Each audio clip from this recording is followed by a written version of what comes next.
ਵਾਹਿਗੁਰੂ ਜੀ ਕਾ ਖਾਲਸਾ ਵਾਹਿਗੁਰੂ ਜੀ ਕੀ ਫਤਿਹ। ਵਾਹਿਗੁਰੂ ਜੀ, ਆਓ ਅਸੀਂ ਪਿਆਰ ਨਾਲ ਸਰਵਣ ਕਰੀਏ ਮਹਾਰਾਜ ਸਾਨੂੰ ਕੀ ਸਮਝਾ ਰਹੇ ਨੇ। ਜਿਹੜਾ ਵਾਹਿਗੁਰੂ ਜੀ ਮਾਸ ਜਿਹੜਾ ਮੁੱਦਾ ਹੈ, ਖਾਣਾ ਚਾਹੀਦਾ ਨਹੀਂ ਖਾਣਾ ਚਾਹੀਦਾ, ਕੀ ਹੈ ਕੀ ਨਹੀਂ ਹੈ, ਕੀ ਸਹੀ ਹੈ ਕੀ ਗਲਤ ਹੈ, ਵਾਹਿਗੁਰੂ ਜੀ ਆਪਾਂ ਕਿਉਂ ਇਸ ਵਿਚਾਰਾਂ ਦੇ ਵਿੱਚ ਤਰਕਾਂ ਦੇ ਵਿੱਚ ਪਈਏ। ਆਓ ਆਪਾਂ ਦੇਖੀਏ ਕਿ ਮਹਾਰਾਜ ਕੀ ਕਹਿ ਰਹੇ ਨੇ ਤੇ ਆਪਾਂ ਉਸ ਨੂੰ ਸਮਝੀਏ।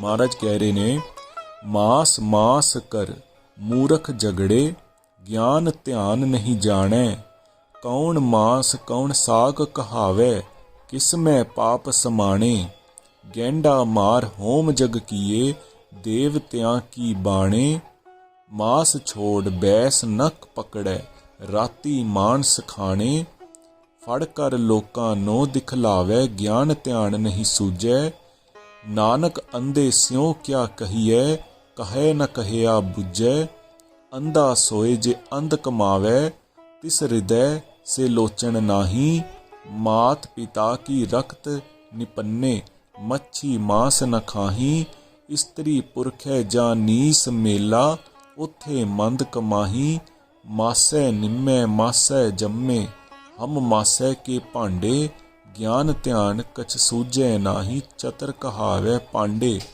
ਬਾਹਰ ਕਾ ਮਾਸ ਮੰਦਾ ਸੁਆਮੀ, ਘਰ ਕਾ ਮਾਸ ਚੰਗੇਰਾ, ਜੀ ਜੰਤ ਸਭ ਮਾਸੈ ਹੋਏ, ਜੀ ਲਿਆ ਵਸੇਰਾ, ਪਖ ਤਜ ਛੋੜੈ, ਅੰਧ ਗੁਰੂ ਜਿਨ ਕੇਰਾ, ਮਾਸੈ ਨਿੰਮੇ ਮਾਸੈ ਜੰਮੇ, ਹਮ ਮਾਸੈ ਕੇ ਭਾਂਡੇ, ਗਿਆਨ ਧਿਆਨ ਕਛ ਸੂਝੈ ਨਾਹੀ, ਚਤਰ ਕਹਾਵੇ ਪਾਂਡੇ, ਮਾਸ ਪੁਰਾਣੀ ਮਾਸ ਕਤੇਬੀ, ਜੈ ਜੁਗ ਮਾਸ ਕਮਾਣਾ, ਜਜ ਕਾਜ ਵਿਆਹ ਸੁਹਾਵੇ, ਉਥੇ ਮਾਸ ਸਮਾਣਾ, ਇਸਤਰੀ ਪੁਰਖ ਨਿਪਜੈ ਮਾਸੈ, ਪਾਤਸ਼ਾਹ ਸੁਲਤਾਨਾ, ਜੇ ਓਏ ਦਿਸੈ ਨਰਕ ਜਾਂਦੇ, ਤਾਂ ਉਨਕਾ ਦਾਨ ਨ ਲੈਣਾ, ਦੇਂਦਾ ਨਰਕ ਸਵਰਗ ਲੈ ਦੇ, ਦੇਖੈ ਇਹ ਪਛਾਣਾ, ਆਪ ਨਾ ਬੁਝੈ ਲੋਕ ਬੁਝਾਏ, ਪਾਂਡੇ ਖਰਾ ਸਿਆਣਾ, ਭਾਂਡੇ ਤੂੰ ਜਾਣੈ ਹੀ ਨਾਹੀ, ਕਿੱਥੇ ਮਾਸ ਉਪੰਨਾ, ਤੋਈਐ ਅੰਨ ਕਮਾਦ ਕਪਾਹਾਂ, ਧੋਈਐ ਤ੍ਰਿਭਵਨ ਗੰਨਾ, ਧੋਆ ਆਖੈ ਹਉ ਬੈ ਬਿਦ ਅੱਛਾ, ਧੋਐ ਬਹੁਤ ਬਿਕਾਰਾ, ਇਤੇ ਰਸ ਛੋੜ ਹੋਵੇ, ਸੰਨਿਆਸੀ ਨਾਨਕ ਕਹੇ ਵਿਚਾਰਾ। ਵਾਹਿਗੁਰੂ ਜੀ ਮਹਾਰਾਜ ਸਾਨੂੰ ਸਮਝਾ ਰਹੇ ਨੇ, ਆਪਣੇ ਵੱਲੋਂ ਮਾਸ ਦਾ ਤਿਆਗੀ ਮੂਰਖ ਪੰਡਤ ਮਾਸ ਆਖ ਕੇ ਚਰਚਾ ਕਰਦਾ ਹੈ, ਪਰ ਨਾ ਇਸ ਨੂੰ ਆਤਮਿਕ ਜੀਵਨ ਦੀ ਸਮਝ, ਨਾ ਇਸ ਨੂੰ ਸੁਰਤ ਹੈ। ਨਹੀਂ ਤਾਂ ਇਹ ਗਊ ਨਾਲ ਵਿਚਾਰ ਕੇ ਮਾਸ ਤੇ ਸਾਗ ਵਿੱਚ ਕੀ ਫਰਕ ਹੈ। ਮਹਾਰਾਜ ਕਹਿ ਰਹੇ ਨੇ, ਮਾਸ ਤੇ ਸਾਗ ਵਿੱਚ ਕੀ ਫਰਕ ਹੈ ਤੇ ਕਿਸ ਦੇ ਖਾਣ ਵਿੱਚ ਪਾਪ ਹੈ। ਪੁਰਾਣੇ ਸਮੇਂ ਵਿੱਚ ਵੀ ਲੋਕ ਦੇਵਤਿਆਂ ਦੇ ਸੁਭਾਅ ਅਨੁਸਾਰ, ਭਾਵ ਦੇਵਤਿਆਂ ਨੂੰ ਖੁਸ਼ ਕਰਨ ਲਈ ਗੈਂਡਾ ਮਾਰ ਕੇ ਹੋਮ ਤੇ ਜੱਗ ਕਰਦੇ ਸਨ। ਜੋ ਮਨੁੱਖ ਆਪਣੇ ਵੱਲੋਂ ਮਾਸ ਤਿਆਗ ਕੇ ਜਦ ਕਦੇ ਕਿਤੇ ਮਾਸ ਵੇਖਣ ਤਾਂ ਬੈਠ ਕੇ ਆਪਣਾ ਨੱਕ ਬੰਦ ਕਰ ਲੈਂਦੇ ਹਨ ਕਿ ਮਾਸ ਦੀ ਬੋ ਆ ਗਈ ਹੈ, ਉਹ ਰਾਤ ਨੂੰ ਮਨੁੱਖ ਖਾ ਜਾਂਦੇ ਹਨ, ਭਾਵ ਲੁੱਕ ਕੇ ਮਨੁੱਖਾਂ ਦਾ ਲਹੂ ਪੀਣ ਦੇ ਮਨਸੂਬੇ ਬਣਦੇ ਹਨ। ਮਾਸ ਨਾ ਖਾਣ ਦਾ ਇਹ ਪਖੰਡ ਕਰਕੇ ਲੋਕਾਂ ਨੂੰ ਵਿਖਾਉਂਦੇ ਹਨ। ਉਂਝ ਇਹਨਾਂ ਨੂੰ ਆਪ ਨਾ ਸਮਝ ਹੈ ਨਾ ਸੁਰਤ ਹੈ। ਪਰ ਹੈ ਨਾਨਕ, ਕਿਸੇ ਅੰਨੇ ਮਨੁੱਖ ਨੂੰ ਸਮਝਾਉਣ ਦਾ ਕੋਈ ਲਾਭ ਨਹੀਂ। ਜੇ ਕੋਈ ਇਸ ਨੂੰ ਸਮਝਾਵੇ ਵੀ ਤਾਂ ਵੀ ਇਹ ਸਮਝਿਆ ਸਮਝਦਾ ਨਹੀਂ ਹੈ। ਜੇ ਕਹੋ ਅੰਨਾ ਕੌਣ ਹੈ, ਅੰਨਾ ਉਹ ਹੈ ਜੋ ਅੰਨਿਆਂ ਵਾਲਾ ਕੰਮ ਕਰਦਾ ਹੈ, ਜਿਸ ਦੇ ਦਿਲ ਵਿੱਚ ਉਹ ਅੱਖਾਂ ਨਹੀਂ ਹਨ, ਭਾਵ ਜੋ ਸਮਝਣ ਤੋਂ ਸਖਣਾ ਹੈ। ਨਹੀਂ ਤਾਂ ਸੋਚਣ ਵਾਲੀ ਗੱਲ ਹੈ ਕਿ ਆਪ ਵੀ ਤਾਂ ਮਾਂ ਤੇ ਪਿਓ ਦੀ ਰੱਤ ਤੋਂ ਹੀ ਹੋਏ ਹਨ ਤੇ ਮੱਛੀ ਆਦਿਕ ਦੇ ਮਾਸ ਤੋਂ ਪਰਹੇਜ਼ ਕਰਦੇ ਹਨ, ਭਾਵ ਮਾਸ ਤੋਂ ਹੀ ਪੈਦਾ ਹੋ ਕੇ ਮਾਸ ਤੋਂ ਪਰਹੇਜ਼ ਕਰਨ ਦਾ ਕੀ ਭਾਵ। ਪਹਿਲਾਂ ਵੀ ਤਾਂ ਮਾਂ ਪਿਓ ਦੇ ਮਾਸ ਤੋਂ ਹੀ ਸਰੀਰ ਪਲਿਆ ਹੈ। ਫਿਰ ਜਦੋਂ ਰਾਤ ਨੂੰ ਜਨਾਨੀ ਤੇ ਮਰਦ ਇਕੱਠੇ ਹੁੰਦੇ ਹਨ, ਤਦੋਂ ਵੀ ਮਾਸ ਨਾਲ ਹੀ ਮੰਦ ਭਾਵ ਭੋਗ ਕਰਦੇ ਹਨ। ਅਸੀਂ ਸਾਰੇ ਮਾਸ ਦੇ ਪੁਤਲੇ ਹਾਂ, ਸਾਡਾ ਮੁੱਢ ਮਾਸ ਤੋਂ ਹੀ ਬੱਝਾ, ਅਸੀਂ ਮਾਸ ਤੋਂ ਹੀ ਪੈਦਾ ਹੋਏ, ਮਾਸ ਦਾ ਤਿਆਗੀ ਪੰਡਤ ਮਾਸ ਦੀ ਚਰਚਾ ਛੇੜ ਕੇ ਐਵੇਂ ਆਪਣੇ ਆਪ ਨੂੰ ਸਿਆਣਾ ਖਵਾਉਂਦਾ ਹੈ। ਅਸਲ ਵਿੱਚ ਇਸ ਨੂੰ ਨਾ ਸਮਝ ਹੈ ਨਾ ਸੁਰਤ ਹੈ। ਭਲਾ ਦੱਸੋ ਪੰਡਤ ਜੀ, ਇਹ ਕੀ ਕਿ ਬਾਹਰੋਂ ਲਿਆਂਦਾ ਹੋਇਆ ਮਾਸ ਮਾੜਾ ਤੇ ਘਰ ਦਾ ਵਰਤਿਆ ਮਾਸ ਚੰਗਾ? ਫਿਰ ਸਾਰੇ ਜੀਅ ਜੰਤ ਮਾਸ ਤੋਂ ਪੈਦਾ ਹੋਏ ਹਨ। ਜਿੰਦ ਨੇ ਮਾਸ ਵਿੱਚ ਹੀ ਡੇਰਾ ਲਾਇਆ ਹੋਇਆ ਹੈ।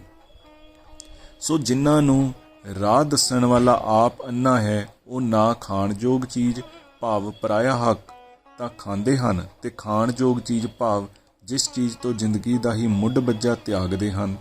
ਅਸੀਂ ਸਾਰੇ ਮਾਸ ਦੇ ਪੁਤਲੇ ਹਾਂ। ਸਾਡਾ ਮੁੱਢ ਮਾਸ ਤੋਂ ਹੀ ਬੱਜਾ, ਅਸੀਂ ਮਾਸ ਤੋਂ ਹੀ ਪੈਦਾ ਹੋਏ। ਮਾਸ ਦਾ ਤਿਆਗੀ ਪੰਡਤ ਮਾਸ ਦੀ ਚਰਚਾ ਛੇੜ ਕੇ ਐਵੇਂ ਆਪਣੇ ਆਪ ਨੂੰ ਸਿਆਣਾ ਖਵਾਉਂਦਾ ਹੈ। ਅਸਲ ਵਿੱਚ ਇਸ ਨੂੰ ਨਾ ਸਮਝ ਹੈ ਨਾ ਸੁਰਤ ਹੈ। ਪੁਰਾਣਾਂ ਵਿੱਚ ਮਾਸ ਦਾ ਜ਼ਿਕਰ, ਮੁਸਲਮਾਨੀ ਮਜ਼ਹਬੀ ਕਿਤਾਬਾਂ ਵਿੱਚ ਵੀ ਮਾਸ ਵਰਤਣ ਦਾ ਜ਼ਿਕਰ ਜਗਤ ਦੇ ਸ਼ੁਰੂ ਤੋਂ ਹੀ ਮਾਸ ਵਰਤੀਂਦਾ ਚਲਾ ਆਇਆ ਹੈ। ਜੱਗ ਵਿੱਚ ਵਿਆਹ ਆਦਿਕ ਕਾਜ ਵਿੱਚ ਮਾਸ ਦੀ ਵਰਤੋਂ ਪ੍ਰਧਾਨ ਹੈ। ਉਨੀ ਥਾਈਂ ਮਾਸ ਵਰਤੀਂਦਾ ਰਿਹਾ ਹੈ। ਜਨਾਨੀ, ਮਰਦ, ਸ਼ਾਹ, ਪਾਤਸ਼ਾਹ ਸਾਰੇ ਮਾਸ ਤੋਂ ਹੀ ਪੈਦਾ ਹੁੰਦੇ ਹਨ। ਜੇ ਸਾਰੇ ਮਾਸ ਤੋਂ ਬਣਨ ਕਰਕੇ ਨਰਕ ਵਿੱਚ ਪੈਂਦੇ ਦਿਸਦੇ ਹਨ ਤਾਂ ਉਹਨਾਂ ਤੋਂ ਮਾਸ ਤਿਆਗੀ ਪੰਡਤ ਨੂੰ ਦਾਨ ਵੀ ਨਹੀਂ ਲੈਣਾ ਚਾਹੀਦਾ। ਨਹੀਂ ਤਾਂ ਵੇਖੋ, ਇਹ ਅਚਰਜ ਧੱਕੇ ਦੀ ਗੱਲ ਹੈ ਕਿ ਦਾਨ ਦੇਣ ਵਾਲੇ ਨਰਕੇ ਪੈਣ ਤੇ ਲੈਣ ਵਾਲੇ ਸਵਰਗ ਵਿੱਚ। ਅਸਲ ਵਿੱਚ ਪੰਡਤ ਤੂੰ ਡਾਢਾ ਚਤਰ ਹੈ। ਤੈਨੂੰ ਆਪ ਨੂੰ ਮਾਸ ਖਾਣ ਦੇ ਮਾਮਲੇ ਦੀ ਸਮਝ ਨਹੀਂ, ਪਰ ਤੂੰ ਲੋਕਾਂ ਨੂੰ ਸਮਝਾਉਂਦਾ ਹੈ। ਇਹ ਪੰਡਤ, ਤੈਨੂੰ ਇਹੀ ਪਤਾ ਨਹੀਂ ਕਿ ਮਾਸ ਕਿੱਥੋਂ ਪੈਦਾ ਹੋਇਆ। ਵੇਖ, ਪਾਣੀ ਤੋਂ ਅੰਨ ਪੈਦਾ ਹੁੰਦਾ ਹੈ, ਕਮਾਦ ਗੰਨਾ ਉਗਦਾ ਹੈ ਤੇ ਕਪਾਹ ਉਗਦੀ ਹੈ। ਪਾਣੀ ਤੋਂ ਹੀ ਸਾਰਾ ਸੰਸਾਰ ਪੈਦਾ ਹੁੰਦਾ ਹੈ। ਪਾਣੀ ਆਖਦਾ ਹੈ ਕਿ ਮੈਂ ਕਈ ਤਰੀਕਿਆਂ ਨਾਲ ਭਲਾਈ ਕਰਦਾ ਹਾਂ, ਭਾਵ ਜੀਵ ਦੇ ਪਾਲਣ ਲਈ ਕਈ ਤਰੀਕਿਆਂ ਦੀ ਖੁਰਾਕ ਪੁਸ਼ਾਕ ਪੈਦਾ ਕਰਦਾ ਹਾਂ। ਇਹ ਸਾਰੀਆਂ ਤਬਦੀਲੀਆਂ ਭਾਵ ਬੇਅੰਤ ਕਿਸਮਾਂ ਦੇ ਪਦਾਰਥ ਪਾਣੀ ਵਿੱਚ ਹੀ ਹਨ। ਸੋ ਨਾਨਕ ਇਹ ਵਿਚਾਰ ਦੀ ਗੱਲ ਦੱਸਦਾ ਹੈ ਕਿ ਜੇ ਸੱਚਾ ਤਿਆਗੀ ਬਣਨਾ ਹੈ ਤਾਂ ਇਹਨਾਂ ਸਾਰੇ ਪਦਾਰਥਾਂ ਦੇ ਚਸਕੇ ਛੱਡ ਕੇ ਤਿਆਗੀ ਬਣੇ, ਕਿਉਂਕਿ ਮਾਸ ਦੀ ਉਤਪੱਤੀ ਵੀ ਪਾਣੀ ਤੋਂ ਹੈ ਤੇ ਅੰਨ ਕਮਾਦ ਆਦਿਕ ਦੀ ਉਤਪੱਤੀ ਵੀ ਪਾਣੀ ਤੋਂ ਹੀ ਹੈ। ਵਾਹਿਗੁਰੂ ਜੀ ਕਾ ਖਾਲਸਾ, ਵਾਹਿਗੁਰੂ ਜੀ ਕੀ ਫਤਿਹ।